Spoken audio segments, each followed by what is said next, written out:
Hello guys, welcome back to the Beastie Room. We have got an interesting rehouse today, something that we've not had before in the Beastie Room, and I don't actually believe they've been in the hobby very long either, although they have been described I think it was back in the 60s, so they have been around, but we just haven't had them as captives as such. And that is, I've actually wrote the label out already because it's a bit of a mouthful.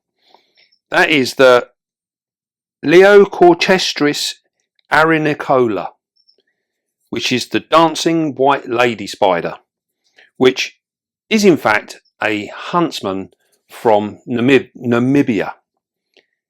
Lots of tongue-tied words today. Namibia. Now these guys are found in the Namib desert, and so as you would expect, they come from a very dry, arid, hot climate.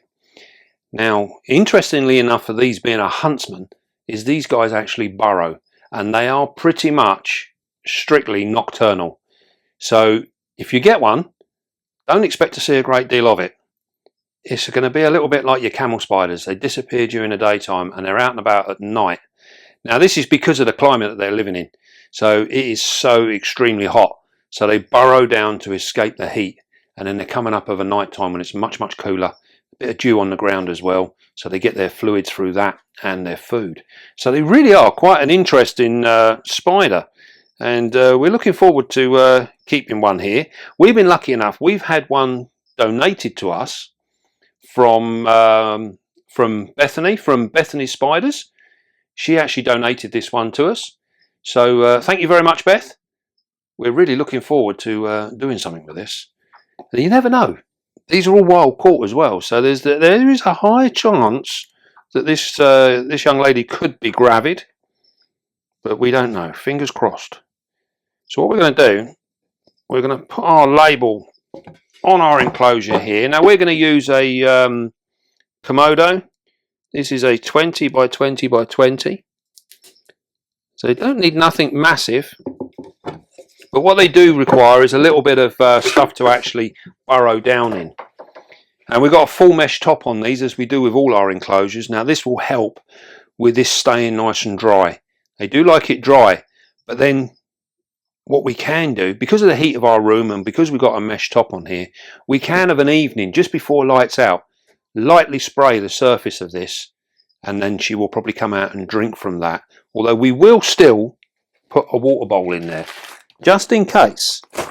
Not all of these guys will actually use one, but it's worth having it there until we find out otherwise that they don't. So what we're going to do, we've actually got some dry stuff made up here already, this is sand, there's some bark, there's chippings, there's all sorts of stuff in there. But what I want to do is add a scoop or two of our potting compost.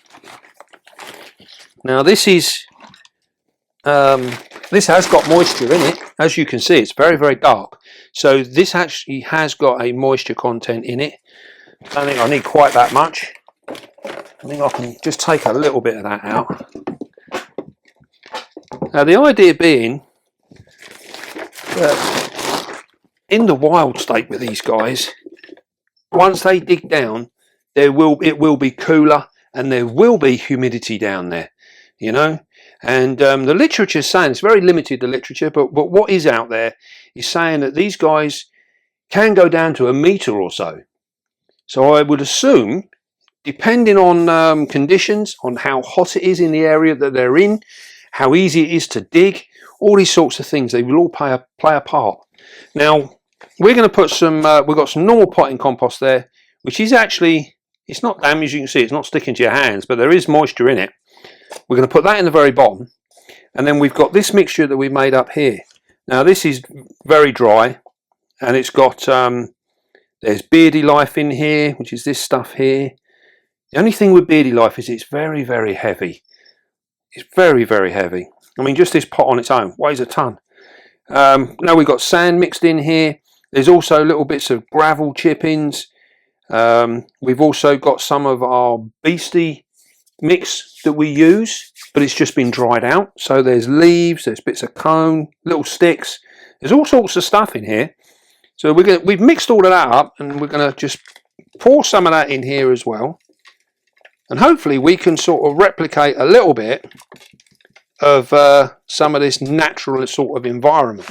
And we're going to put that in there, and we're going to mound it up a little bit at the back, because we're hoping that that's where they're going to sort of dig down, hopefully. I've just got to find out whether she will actually dig. We might find, because it's not scorchingly hot in here, it's not like 35 degrees in here, we might find she doesn't actually require digging down and she ends up living on the surface. This is something that's possible within the captive situation. So we're going to put that in there. Now, something else we don't know is, do they molt out underground like a tarantula would? Does she flip over and molt out?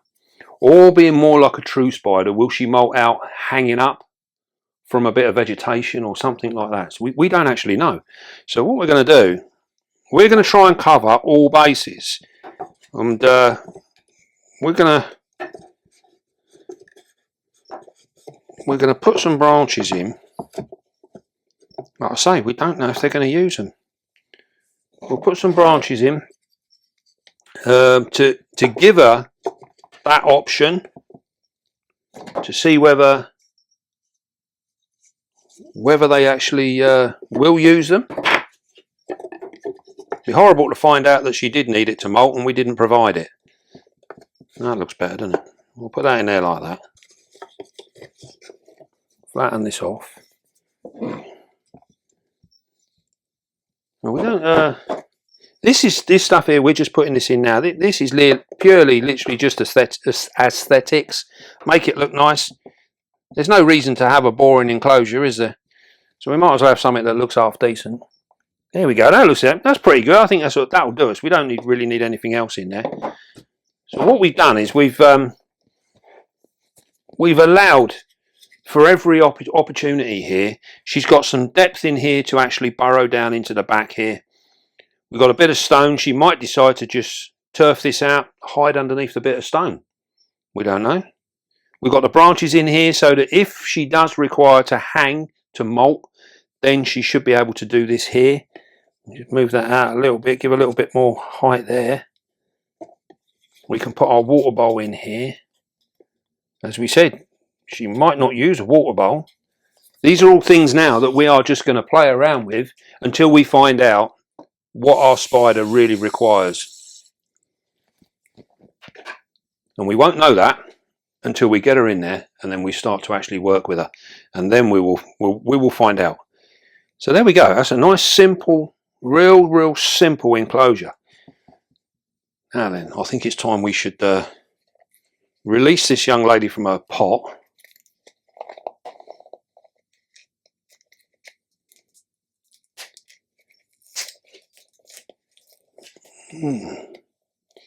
If we can get her out of it.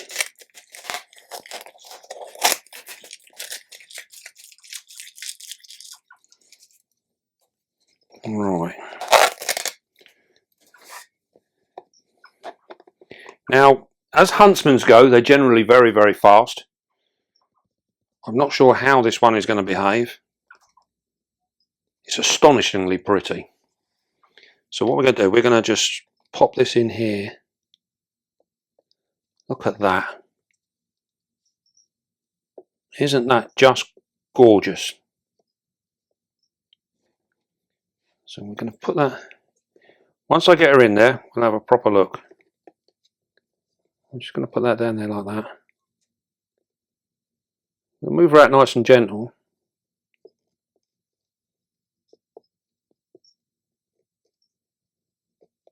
There we go. Now it would appear that she's not too strong on the glass. Most of them can actually nip up the glass real quick. But she doesn't appear to be too clever with the glass. We see her there. Got a nice. We'll see if we can't get her to go down on the floor. And we might just get a decent look at her. You're supposed to be a terrestrial spider. but you'd rather go up the glass, wouldn't you? Here we go. We'll bring her around there.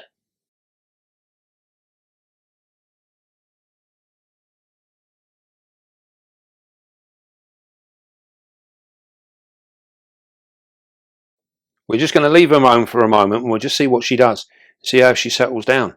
Now, as we were saying, in the wild state, these guys have it really, really hot, and so they do burrow down a long, long way.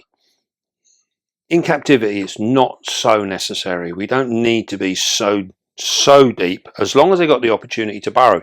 Now, when they do dig a burrow, they line it with silk, and this ensures that it doesn't collapse on them and what have you. So we've given them the opportunity now, and we just need to wait for her to start digging a hole, really, and then she'll line it all out with silk and everything else.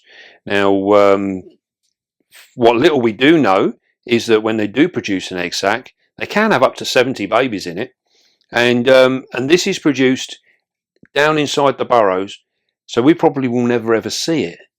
But when they have found them and they've dug them up, they found that they are around about 5 mil thick, which is really, really quite impressive.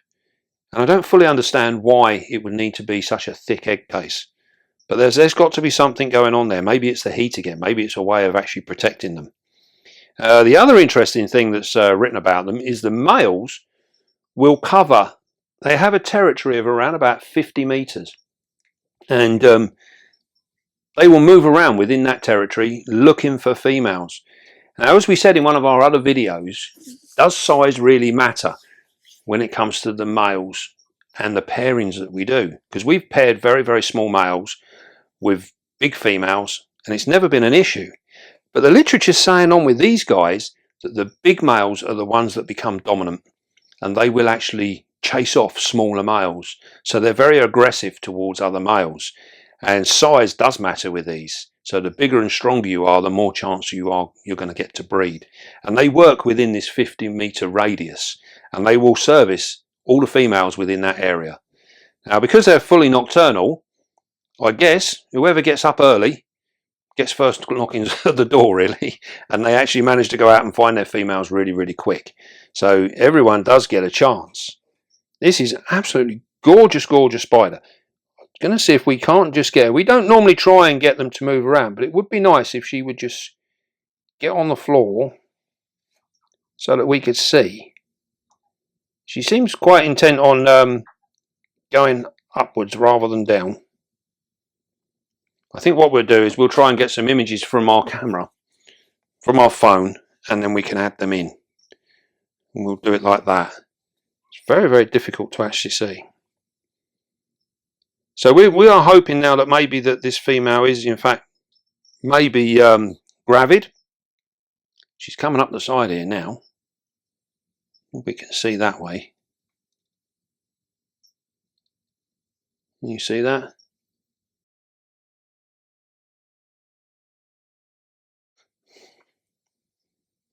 So we're hoping now that it's, you can see there she's got a very large abdomen, and with any luck she will be gravid. And fingers crossed she'll dig a burrow and we'll create a nice egg sac, a nice cocoon down there, and create a lovely egg sac. And we can see what we can do. And if we can get some youngsters from her, maybe we can be able to raise them on and then in turn breed those guys. That would be the exciting part. Very, very pretty spider. Right. Well, stay tuned for the progress reports and we'll see what happens. The only other thing to mention really is, unfortunately, it doesn't appear like these guys have a particularly long lifespan. They are quite short-lived. So fingers crossed she gets on and does something before she passes. But it is inevitable with these. They have a very short lifespan. Right then. Well, I hope you enjoyed that.